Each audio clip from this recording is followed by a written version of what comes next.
I don't have time. And I was a yo-yo dieter, just working on cardio machines. I didn't know what I was doing.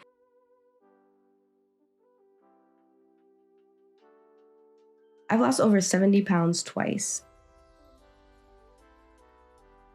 And with 2 kids, I'm currently down 40 pounds. I'm going to show you everything I did and everything I'm currently doing. But first, let's get the myths out of the way. They sound harmless, but it can keep you stuck. Myth number 1, I don't have time. Workouts must be 45 to 60 minutes. This is exactly what I thought. I thought they had to be long workouts.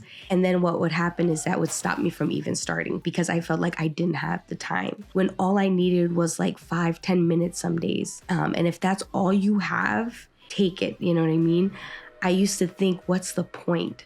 Myth number 2, if I lift weights, I'll get bulky. Say what? I used to think that in the past.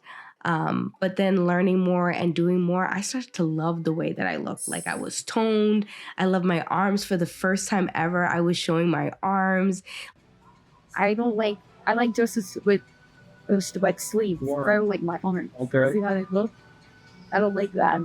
And I feel like I'm just too up here. It's just too wide, you know? So I would probably do this just to hide that, or I would probably put a jean jacket or a cardigan to say on this so I could hide my arms. I don't like them. Like I felt good. I loved it and I wanted more. I wanted to keep going. So if you're consistent and once you see your body change, you decide how bulky you want to get or how toned you want to get, or if you don't want to show more muscle, if you want more muscle. You train in the way that you want to. And if you don't want to be bulky, you're not going to train to be bulky. But if you want to be toned, you'll train to be toned. Myth number 3, cardio is the only way to lose weight. I used to think that way for years.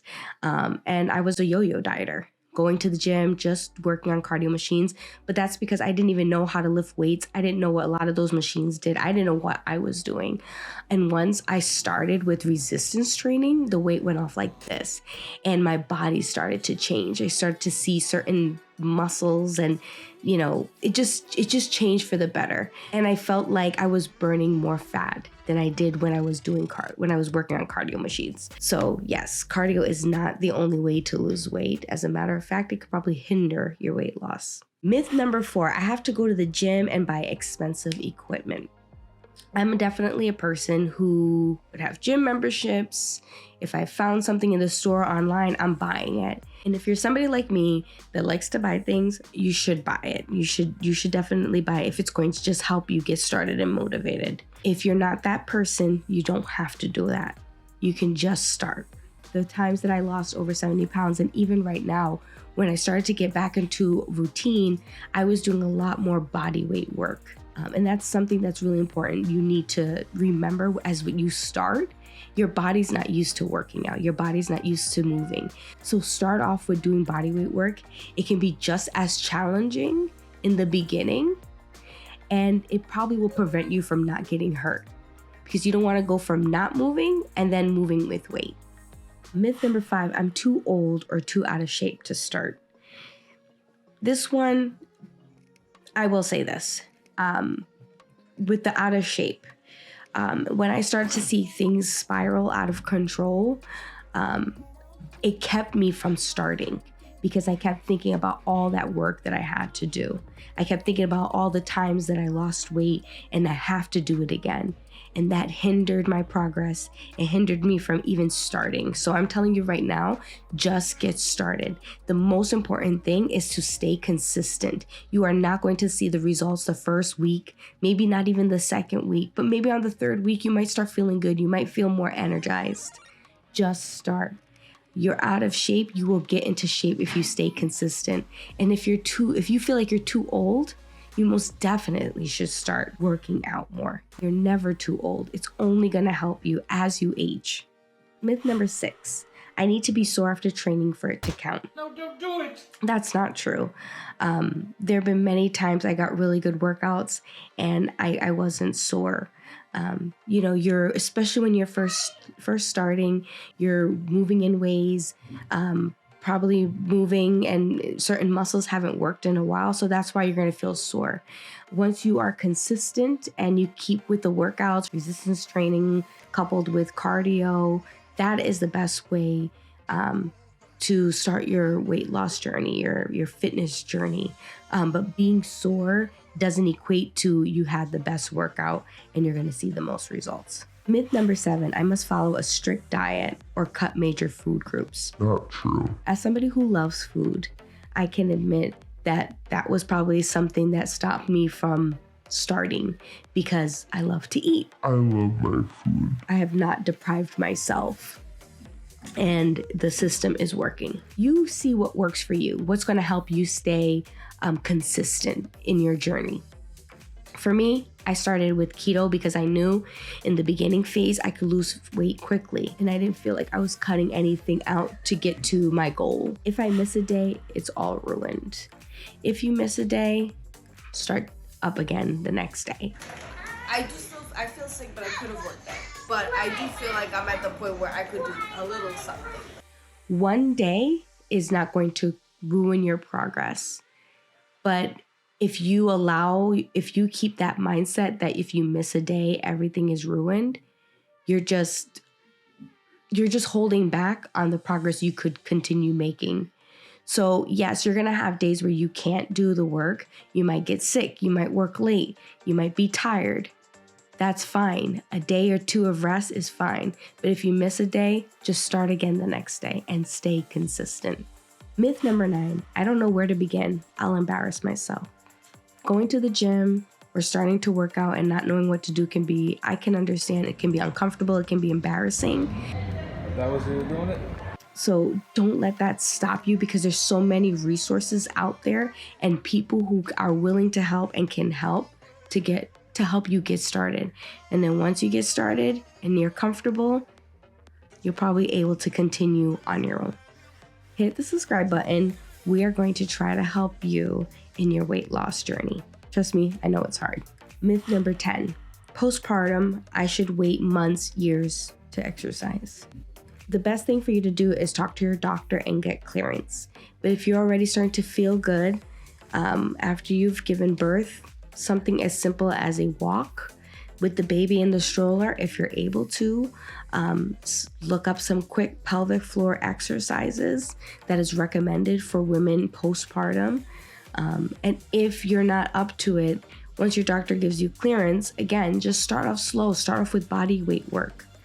Get a trainer if possible.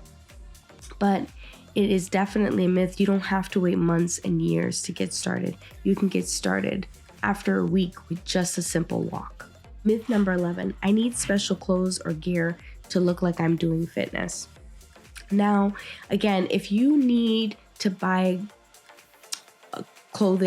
gym clothing to work out with, to help you stay motivated and consistent, by all means, you should definitely do it. Again, whatever motivates you to keep going, do it. Might fit? Yeah. That might look good. We'll see. But you don't need new clothes. You don't need a specific brand to work out. What you need to do is just start moving. And that's it. Myth number 12, I must sweat a lot or be out of breath to benefit. Again, I thought this for years. I thought like, wow, I sweat so much. I got a good workout. I burned so many calories and now I can go eat whatever I want. And that is not true. Sometimes what's best for your body is just mobility workouts, stretching. It might be just body weight work. It could also mean resistance training. It could also be like yoga or Pilates. It doesn't necessarily mean that you got the best workout because you sweat a lot or you are out of breath. That could also mean you need to do more cardio and work out your heart. Myth number 13, I can outwork a bad diet. Try again, brother. No. Working out wasn't the problem. It was my nutrition. It was eating. I would work out and then think I could eat whatever I wanted and not get the results. And then what would happen is I would get discouraged because, hey, I'm doing all this work for what? But once I started coupling my nutrition and like really watching what I'm eating and working out, that's when I saw the results. You can now outwork a bad diet. Myth number 14, I need perfect motivation or willpower. Not everybody's going to have motivation. Not everybody's going to have willpower. There were many times I felt motivated, and then after a day, a week or so, I wasn't, and I stopped. And then there were times where I just woke up and said, I'm going to do it. I'm going to start. And it's not going to be perfect all the time. But if you're even thinking and considering, and you're watching this right now and you want to get started, coming from a person who's had those moments where I felt like I was missing motivation or lacking willpower, get started. Routines and systems beat motivation. Myth number 15, fitness is selfish. I don't deserve to take time for myself. As a working mom of 2, I will tell you, I felt guilty many times to be away from my kids any moment I wasn't at work, or if they were taking a nap, that's when I would run all my errands. Just out of guilt, like I needed to be here. I can't work out because they need me. That's not true. Working out has helped me mentally and made me feel good about myself, and only helps me be there more for the ones that I love. And it also shows my children that I'm taking my health serious, and they want to do the same things. I'm going to talk about is assessments. Now, assessments are extremely important because if you're somebody who's beginning or has never worked out before, it's important to know where your baseline is, where you're starting. If you're working with a trainer, make sure your trainer is doing an assessment on you before they're doing any type of exercises with you, workouts. It's important. You hear stories sometimes where, people started working out and something was too difficult for them, or they just weren't ready and they've lost their lives. So it's important that when you're starting your weight loss journey, your fitness journey, start off with an assessment. So after my assessment, it showed me that I needed to walk more. I needed to start off with walking. That was the best thing for me. I started off slowly.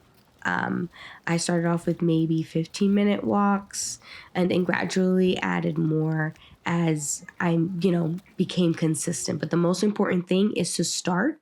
Give yourself a time that okay, I can do this. And then just be consistent with it every day. And then as you go, you can add more time to it. One of the things that I love about walking, and I love walking, is it's versatile. I've done walks with my family. I've done walks where I have the kids in the stroller, and that's making my walk a little harder. I get a weight vest. I add dumbbells. I put hip bands. And then once I started becoming more consistent, I started even adding hills. So there is a hill in my town that I go down and go up, and that in itself was its workout. It was a good workout. Walking is underrated. Low effort, big returns. Walking builds base. So once you have base, then you could start adding cardio sessions to your workouts, which is our next topic, cardio. Cardio helps endurance and moves. Sometimes it can feel like punishment, but it really makes life easier. So with cardio, in addition to any other workouts or walking that I did, I tried to aim about 2 to 3 sessions of cardio. One of the things I really enjoy was spin. So I would take spin classes. I would have maybe an app or follow along on some, YouTube channel. But cardio was one of them. And then once I was consistent with walking, I used to do little interval training with jogging and walking. So I started to add a little bit of jogging into my cardio sessions. Cardio helps stamina. And if you're combining strength training with cardio, do the cardio workout after the strength training for better recovery. But to change shape and preserve strength, you need resistance. And that's what we're going to talk about next, strength training. As we age, strength is non-negotiable. It preserves muscle, speeds metabolism, and keeps you functioning. So when it came to strength training, when I first started working out, we started about 2 sessions a week. And then gradually, once I was consistent with that, we would gradually increase it to the point where I was getting to about 5 days. And just working different body parts. It wasn't always the same body parts every single day. Strength training is extremely important, but it's not everything.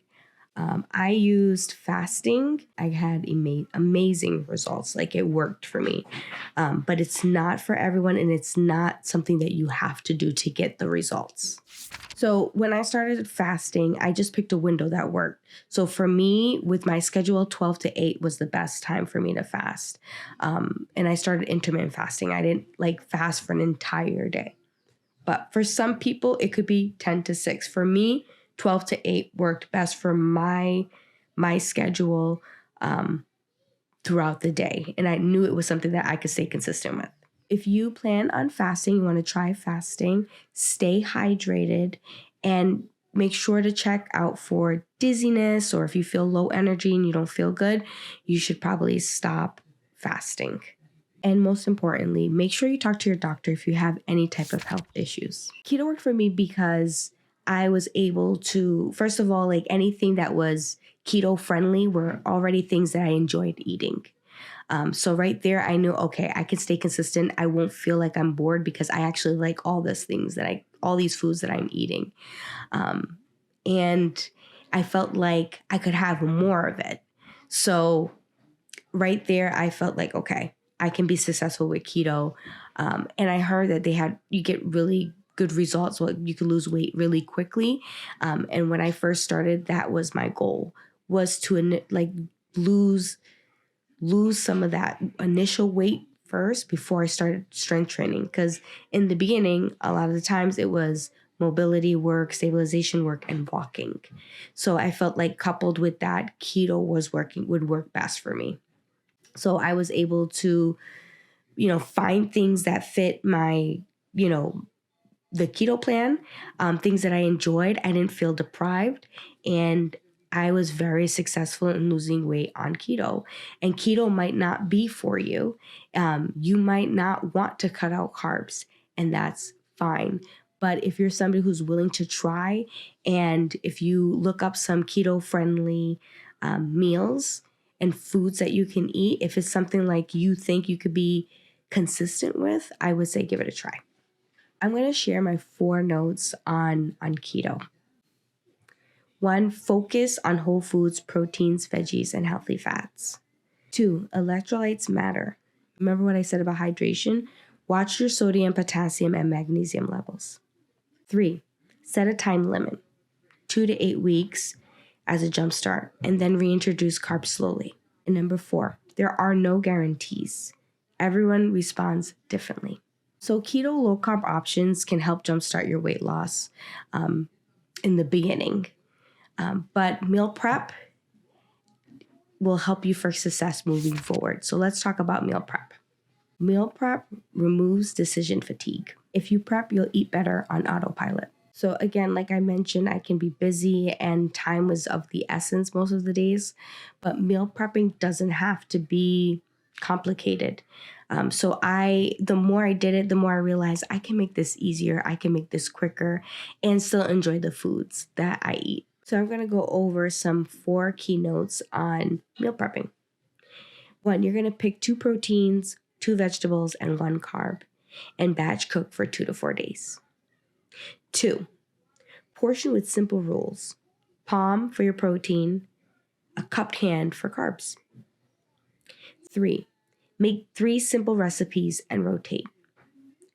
And 4, label containers and freeze extras. So what does this all look like?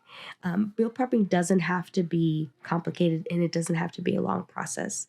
So what I would do is I would grab some maybe ground beef and some chicken, and I would either use some salt, pepper, garlic, and onion powder, or half of a taco seasoning packet, and just season my meats with those and cook it really quickly and steam some vegetables while that's all happening.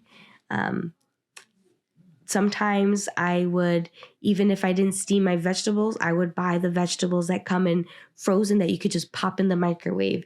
There have been days where I had to do that. There are days where I would have to either bake 6 sweet potatoes or use the frozen rice and pop it in the microwave for 3 minutes. But I'm saying it doesn't have to be complicated.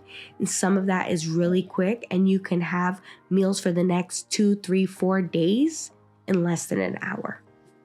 Meal preps cover most nutrition gaps, but for the gaps that we could not obtain with just food by itself, food alone, we use supplements. If you want, I can make a video to break down what supplements I use. Just let me know in the comments below. One of the most important things to get started, and I'm sure you probably know, is your mindset. And your mindset is the glue. It holds everything together. And that's how you get started. You have to fix your mindset. Without it, plans fade. With it, small wins become habits. I'm going to share my notes with you about mindset. Start with one tiny habit and stack it to a current habit. Change your language from I can't to I will try this week. 3, celebrate consistency over perfection. 1% better beats all or nothing. And 4, use accountability. So whether it's partner or groups or a coach, that's how we build it together. I can't tell you how many times once I got started and became consistent was when I realized, wow, it was my mindset the whole entire time. Every time that I started and stayed consistent and I was successful, my mindset had changed. And I would really sit there and think about all the things I said. I don't have time. I can't do it. I have to work. But somehow I made it all happen. With the same kids, with the same job, with the same time schedule. So you have to try to work on your mindset because it's only going to help you. And I promise you, this is probably the most important thing. Once you change your mindset and you start and you tell yourself every single day, I can do this and I will get to my goal, there will be nothing that stops you. You may not be where you want to be. And trust me, I understand completely because I have been there and the struggle is real. But if you have any questions, you need any help, you don't know where to start, comment real life. I'll send you the free Better Fitness Base method and we'll start building a plan that supports you. We can all do this together.